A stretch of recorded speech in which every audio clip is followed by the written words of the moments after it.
Tonight about a deadly encounter outside a business in Montgomery County this weekend. The owner of that business is behind bars tonight, charged with murder. Action News reporter Brianna Smith joins us live from Hatboro with new surveillance video and information about the victim. Brianna.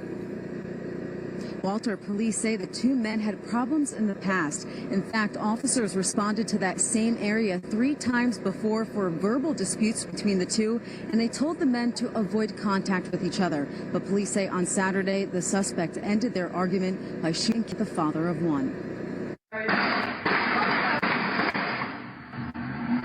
Denise Costello heard those 7 gunshots just feet away from her Tiano Hair and Beauty Salon in Hatboro on Saturday evening. Oh, it was crazy. It was crazy because you don't expect that here. The Montgomery County District Attorney's Office charged 41-year-old Maurice Byrd with first-degree murder and related offenses for 37-year-old Stephen Strasburg in the parking lot outside his shop. That's a little scary. You get a little shaken up. The criminal complaint states Byrd owns Razor Reese's Salon and Spa on North York Road, and Strasburg lives on the 2nd floor of the building. Investigators say Byrd called 911 saying Strasburg was verbally assaulting him with racial slurs. Byrd says then Strasburg grabbed his shirt and pulled his arm back like he was going to punch him. That's when Byrd fired 5 shots, paused, and then 2 more shots while still on the phone with the dispatcher. Jay McCollum, who owns Sky Blue Piercing next door, ran outside to help.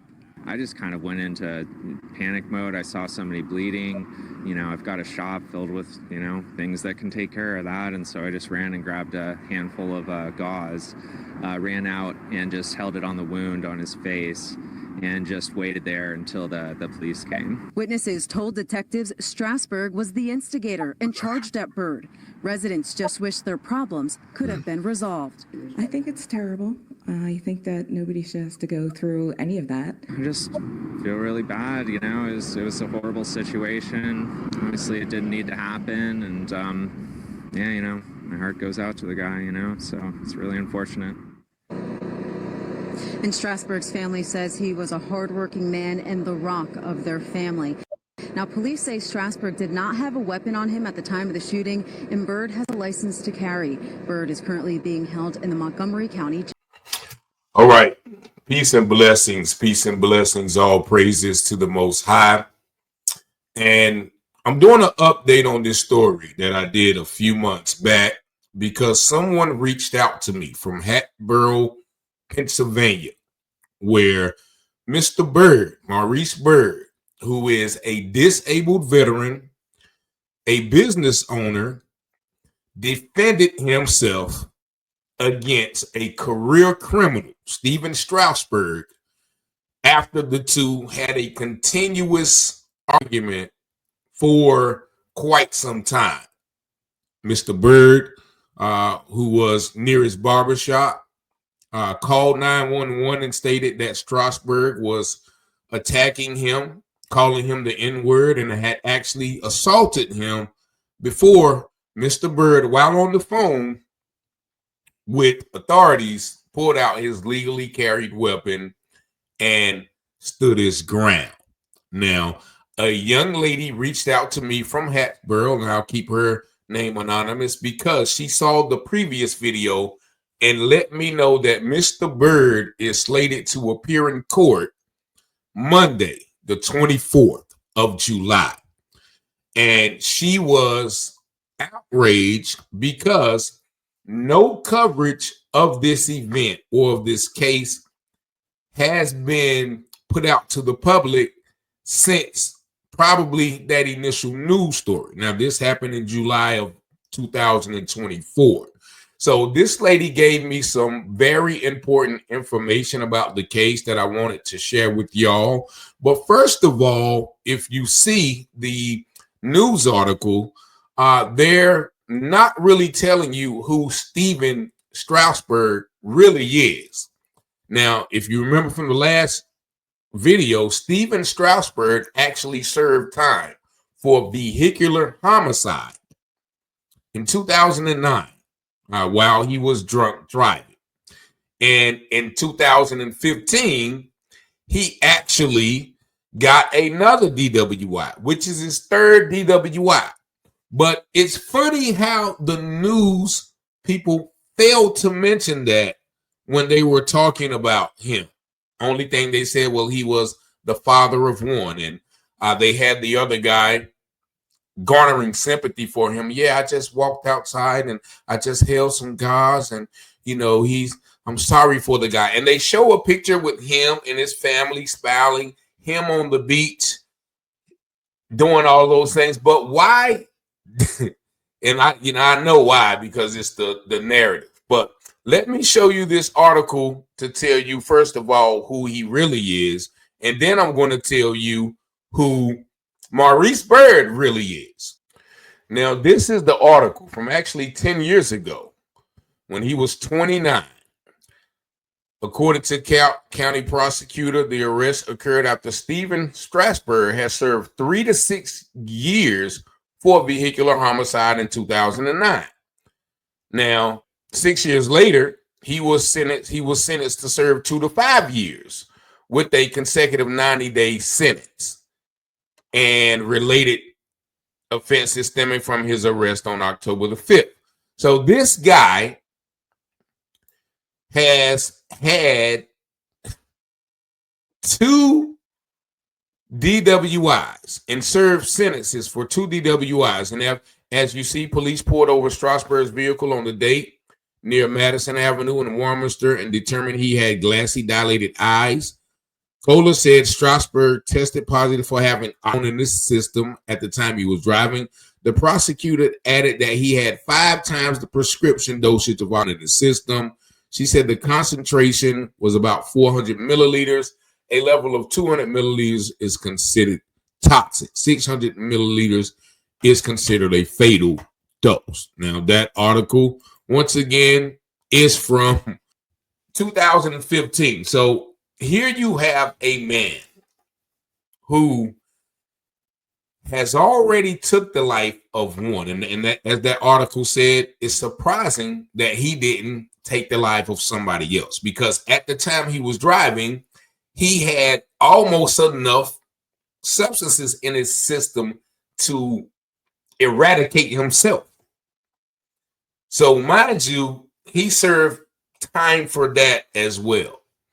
Now he gets out and he stays above Mr. Byrd. And let me show you a true picture of what Mr. Byrd really looks like, because that picture doesn't do him justice. This is the Mr. Byrd that many people who live in the area know. He is a disabled veteran who owns his own barbershop, has never been in trouble with the law, upstanding. And you see his cover for the people he cuts their hair is the American flag. And so there you see this man, upstanding citizen, never been in trouble, being attacked by a 3-time DWI felon, someone who served 5 years in prison, and also someone who is possibly under the influence of drugs, if you go by his history. And so, why am I here today? Because I am trying to give the people more information about some of the things that Mr. Byrd has been dealing with since his incarceration. And mind you, he goes to court Monday. I wish the lady would have reached out to me before. Maybe we could have had, because, and I actually thank you guys for watching, because a lot of people have reached out about this case and I didn't know how to get in touch with him.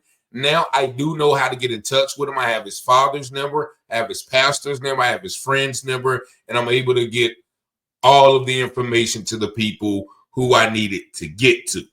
But here is a letter that the person who sent me, their mom sent it to the Philadelphia Inquirer, because like she said, this has not been covered. So I'm going to read the letter to you. She said, reporters, I want to ensure you're aware that Maurice Byrd of Hatboro, Pennsylvania, goes on trial for first-degree M-word on Monday, March 24th in Norristown.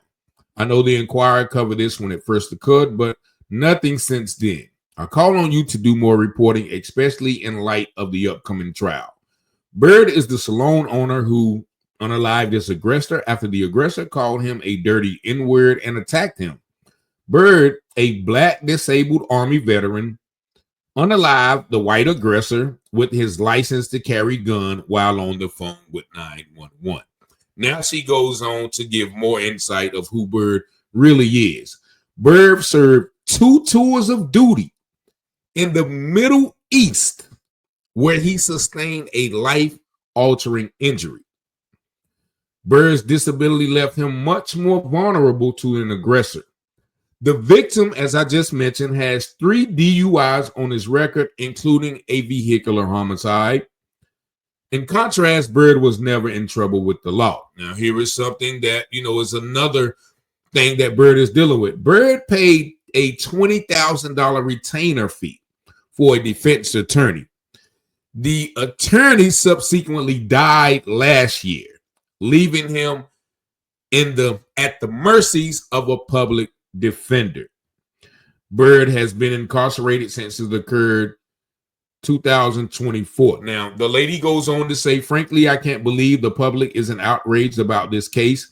It's a case of a law-abiding black man versus a white man who devastated many lives through his substance abuse and need to belittle others. And then she goes on to talk about her background, but she did pull it out. She said, if this had happened in Philadelphia rather than here in the lily white suburbs, there would be no end to the uproar. I feel like everyone should be outraged at the injustice of this case. This is a story that needs to be examined more thoroughly. The Inquirer has gravitas to do this correctly. And so, that is, and I commend that lady for her, reaching out to those agencies, because once again, this is something that needs to be addressed. Now, mind you, the most egregious thing is Mr. Byrd was able to pay $20,000. That means he's a good businessman and retained the lawyer. However, the lawyer died. Now, if anybody knows anything about probate, I really don't, but I just assume that money that he gave the lawyer is subject to get returned to him. However, with probate and business law and all those things, probably going to take some time. So right now, he is at the mercies of a public defender. And anybody knows about a public defender, only thing they do is help you to plead. You're only a number on their case log. Now, also, there are some other things with this case that an individual wanted me to share. The NAACP representative, said that, he wished that in another article, he said he wished that Mr. Byrd would have retreated. But according to witness, he did retreat. He was actually trying to sneak out another exit to avoid him. He was running him out of his business. I would ask Pastor Jason to elaborate. Okay, well, that's Pastor Jason. I haven't yet talked to him. Pastor Jason was in the shop a few hours, and he can attest to that. The NAACP should be contacted and given an opportunity to correct themselves, because the NAACP made it seem like, Mr. Byrd didn't retreat. Now, mind you, he has a severe leg injury, so he couldn't really retreat that far back because of his injuries from serving this country nobly against an attacker who hadn't served this country but has a long, extensive criminal record. And the man who wrote the previous article, he did say he would cover the trial, but he has yet to respond. And they did have a GoFundMe for Mr. Byrd, but it was taken down because it could not be used to benefit the defense in a violent crime. The inequity of the press coverage is outstanding. The DA and Bucks put an hour-long press conference detailing everything. Now, I'm going to tell you the contrast about what she's talking about in Bucks County. But shout out to, once again, the mother and the daughter for advocating, for reaching out, for putting us in contact with Mr. Byrd's family. So all of you guys who had questions, who were calling me about this case, I now have an inside track so we can, try to help Mr. Byrd get out of this situation. So You know, that lady and her mother is a godsend. But she also introduced the contrast to this. Now, the contrast to this is something that happened in Bucks County, which is right next door to Hatboro. And I'm going to share this article with you. Now, this is a similar incident, almost the same. However, the victims and the subject, as they call Mr. Byrd, are gravely different. Just check this article out. I won't read it all, but I'll just highlight some things from it. And you see the article here. It says Bucks County DA rules Steam pub shooting justified. One charge. The 21-year-old man who shot and unalived two men after attacking him in the parking lot was justified. And it tells about the attack.